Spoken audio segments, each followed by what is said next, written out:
Corona संकट के दौरान पिछले लगभग 1.5 साल से स्कूली शिक्षा व्यवस्था लगभग ठप सी है। पढ़ाई हो तो रही है ऑनलाइन कहने को, लेकिन उन गरीब बच्चों का क्या जिनके पास स्मार्टफोन नहीं है, कंप्यूटर नहीं है। असम की बात करें तो यहाँ ऐसे हजारों परिवार हैं जो अपनी 2 जून की रोजी रोटी के लिए संघर्ष करते हैं। वो स्मार्टफोन लाएं तो कहां से लाएं? 10वीं कक्षा की छात्रा डिम्पी दास पिछले 15 महीने में एक भी ऑनलाइन क्लास में हाजिर नहीं रह पाई। 15 साल की डिम्पी गुवाहाटी से बस 50 किलोमीटर दूर असम के दरांग इलाके के कुरुआ में रहती हैं। इनके घर से बस 200 मीटर दूर 4G मोबाइल इंटरनेट टावर से इंटरनेट का बढ़िया सिग्नल भी आता है, लेकिन उनके परिवार के पास इतने पैसे नहीं कि स्मार्टफोन खरीद सकें। घर में टीवी भी नहीं है क्योंकि इनके पिता गांव के नजदीक औद्योगिक क्षेत्र में दिहाड़ी मजदूर हैं। डिम्पी अपने पिता के बेसिक मोबाइल पर FM नेटवर्क पर आने वाले कुछ पाठों को बस सुन पाई। টিভিৰ সুবিধা নাই, সেয়েহে মোবাইলৰো সুবিধা নাই। যেহেতু দেউতাই দিন হাজিৰা কৰে, টিভি আনি দিব নোৱাৰে, সেয়েহে অসুবিধা হৈছে।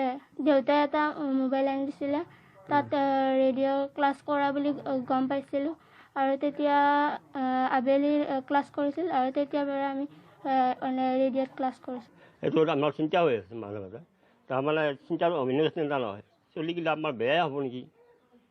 আমি দুখীয়া মানুহ, বাহিৰত পঢ়াবও নোৱাৰোঁ, হেৰি কৰিবও নোৱাৰোঁ, পইচা পাই নাই। डिम्पी के पड़ोसी 13 साल की बनश्री दास भी 10वीं कक्षा में हैं और ऑनलाइन पढ़ाई के साथ उनका संघर्ष भी जारी है। इनके पिता जो पास के औद्योगिक क्षेत्र में काम करते थे, उनकी नौकरी महामारी की पहली लहर के दौरान चली गई। घर वालों ने कर्ज लेकर फोन खरीदा ताकि बनश्री की ऑनलाइन क्लासेस का हर्जा न हो, लेकिन इंटरनेट रिचार्ज करवाने में दिक्कत आती है। তেতিয়া মোবাইল ফোন নাছিল, সেইবাবে কৰিব পৰা নাছিলোঁ। এতিয়া লৈ দিছে এটা, কিন্তু এতিয়া আকৌ ৰিচাৰ্জ ভৰাব কাৰণে অসুবিধা হয়, সেইবাবে কৰিব পৰা নাই। इनकी मां बुनकर हैं और उनका कहना है कि लॉकडाउन ने उन्हें गरीबी में धकेल दिया है, इसलिए मोबाइल इंटरनेट के लिए 300 से 500 रुपए तक देना भी बहुत मुश्किल हो गया है। हाजिरा एदिन पाए यदि दुदिन नापाय हेनेके माने भालदरे खुवाबও নোৱাৰোঁ ল'ৰা ছোৱালীকেইটাক, সেনেকৈ মানে আৰু এদিন হাজিৰা কৰি দুদিন খাওঁ। মই কাপোৰ বেচোঁ, এতিয়া লকডাউনত বেচা যোৱা নাই। अमीर गरीब की ये खाई अब बहुत गहरी हो चुकी है। 2020 के एक सर्वे में पाया गया कि असम के 60 लाख स्कूली छात्रों में से हर 2 सरकारी स्कूलों में सिर्फ एक छात्र के पास ऑनलाइन पढ़ाई के लिए स्मार्टफोन है, जबकि निजी स्कूलों में हर 4 में से 3 छात्रों के पास डिजिटल डिवाइस है। कोविड के महामारी के चलते गांव में भी ज़्यादा लोग घरों से नहीं निकल रहे हैं। गांव के स्कूलों में इस तरह के ताले झुल रहे हैं और गांव में जो छात्र हैं उनका सिर्फ एक ही ज़रिया है ऑनलाइन क्लास। असम में राज्य सरकार ने अब एक पहल चलाई है जहां पे कि राज्य सरकार ये चाहती है कि जो गांव के इलाके हैं वहां पे मोबाइल इंटरनेट कनेक्टिविटी को बढ़ाया जाए। मगर ऐसे भी गांव हैं जहां पे मोबाइल इंटरनेट कनेक्टिविटी तो है, मगर यहाँ पे जो छात्र हैं इनके पास कोई डिजिटल डिवाइस नहीं है जिसके द्वारा वो ऑनलाइन क्लास कर पाए, और ये एक बहुत बड़ी समस्या के रूप में उभर के आ रही है। गुवाहाटी से रत्नदीप चौधरी की report, NDTV India. Maharashtra, Kerala ऐसे राज्य हैं जहां अब भी काफी ज्यादा कोरोना के केस सामने आ रहे हैं। इसके बावजूद महाराष्ट्र सरकार ने अपने उन इलाकों में स्कूल खोलने की इजाजत दे दी है जहां पिछले 1 महीने से कोरोना का एक भी केस नहीं है। ऐसे इलाकों में 8वीं से 12वीं तक के स्कूल खोलने की इजाजत मिली है, लेकिन कोरोना का जो खतरा है वो अभी टला नहीं है। ऐसे में बच्चों के अभिभावक उनकी सुरक्षा, उनके स्वास्थ्य को लेकर परेशान हैं। महाराष्ट्र के अहमदनगर के नजदीक मांजरसुंबा गांव का स्कूल सैनिटाइज किया जा रहा है। तैयारियां हो रही है कि स्कूल खुल जाए। पिछले 20 दिनों से ये गांव कोविड मुक्त क्षेत्र है। राज्य सरकार ने ऐसे इलाकों में 15 जुलाई से 8वीं से 12वीं तक की ऑफलाइन क्लासेस शुरू करने की इजाजत दे दी है, जहां पिछले 1 महीने में कोई मामला नहीं आया हो। आपल्याला माहिती आहे की गावामध्ये हमने ग्रामीण इलाकों में ऑनलाइन स्कूल शुरू किए हैं, लेकिन कनेक्टिविटी और बिजली की दिक्कतें थी। इसीलिए मैं चाहती हूँ कि आप सब लोग कोविड के नियमों का पालन करें। शिक्षण देत असताना आपल्याला त्रास लागला। सरकारी दिशा निर्देश के अनुसार 7 सदस्यों की एक समिति कोविड मुक्त क्षेत्र का फैसला करेगी। समिति में कलेक्टर, स्कूल प्रिंसिपल और स्वास्थ्य अधिकारी होंगे। ग्रामीण इलाकों में समिति की अध्यक्षता सरपंच करेगा। स्कूल खुलने से पहले सभी टीचरों और स्टाफ के सदस्यों का टीकाकरण जरूरी है। स्कूलों के बच्चों का तापमान मापने समेत सभी कोविड नियमों का पालन जरूरी। हर बेंच पर सिर्फ एक छात्र को बैठने की इजाजत। मांजर सुंबा गांव के सरपंच कहते हैं कि वो तैयार है। बच्चे हैं, उनका बहुत नुकसान हुआ है।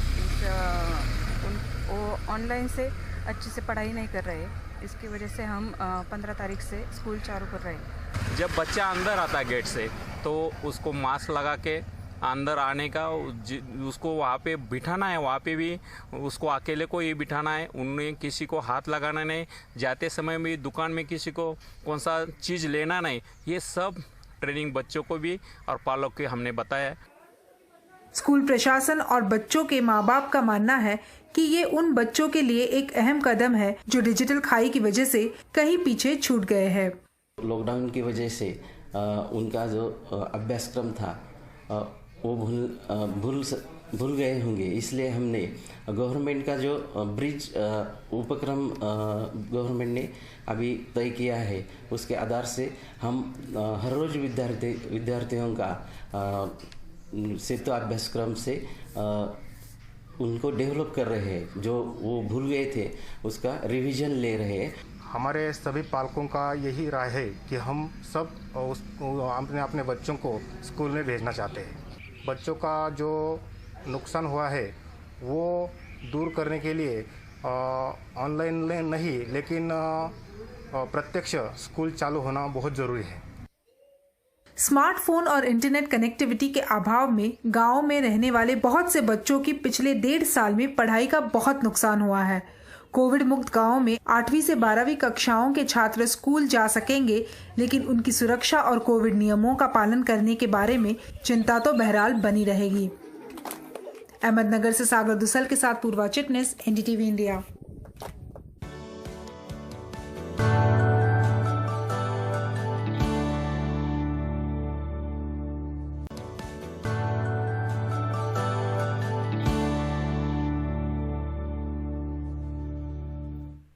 राजधानी दिल्ली के उत्तम नगर इलाके में बदमाशों और पुलिस के बीच एक मुठभेड़ हुई। पुलिस ने मुठभेड़ में अंकित और मुकुल नाम के 2 बदमाशों को पकड़ा है। पुलिस ने पहले ही इन दोनों को पकड़ने के लिए ट्रैप लगाया था, लेकिन पुलिस को देखते ही उन्होंने फायरिंग शुरू कर दी और इसके बाद जवाबी फायरिंग में पुलिस ने इन्हें गिरफ्तार कर लिया। बदमाशों ने 7 जून को एक प्रॉपर्टी डीलर के घर में घुसकर उन्हें बंधक बनाया था और 8 लाख के गहने और 5 लाख का कैश लेकर फरार हो गए थे। फिलहाल पुलिस इनके 2 और साथियों की तलाश कर रही है।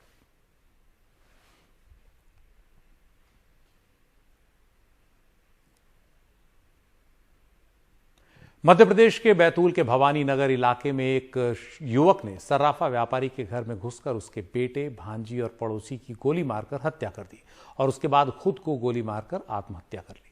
गोली मारने से पहले उसने एक वीडियो भी बनाया जिसमें उसने इस घटनाक्रम के लिए उसके परिवार को परेशान न करने की बात कही और खुद को इसके लिए जिम्मेदार ठहराया। पुलिस के मुताबिक प्रेम प्रसंग के चलते उसने 3 लोगों को मौत के घाट उतारा।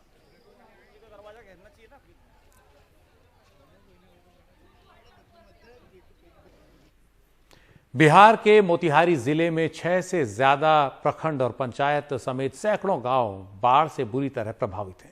बाढ़ का पानी जिले के ऐतिहासिक केसरिया बौद्ध स्तूप के चारों ओर भर गया है।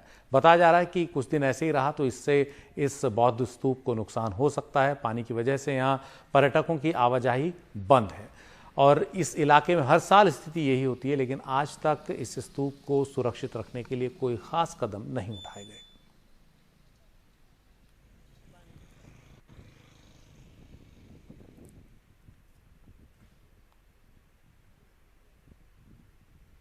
देश में कोरोना की दूसरी लहर जैसे ही कम होनी शुरू हुई तो कई तरह की रियायतें दी जाने लगी, लेकिन लोग लगता है इन रियायतों के साथ अपनी जिम्मेदारियां नहीं समझ रहे और इसका सबसे बड़ा शिकार हो रहे हैं वो राज्य जहां पर्यटन बहुत ज्यादा है।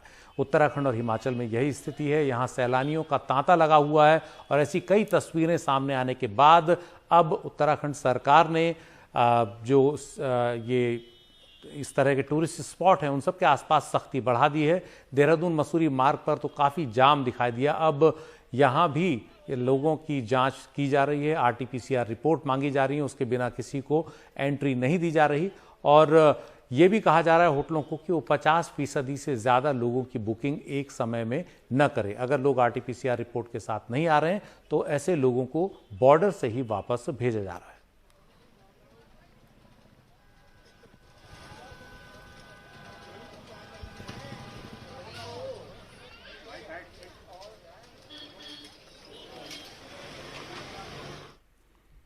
और यही स्थिति हिमाचल प्रदेश की है। वहाँ भी तमाम तस्वीरें आई शिमला मनाली से कि वहाँ बहुत ज़्यादा तादाद में लोग पहुँच गए हैं और इसमें सोशल डिस्टेंसिंग का कोई लिहाज नहीं रखा जा रहा है और मास्क का कोई लिहाज नहीं है।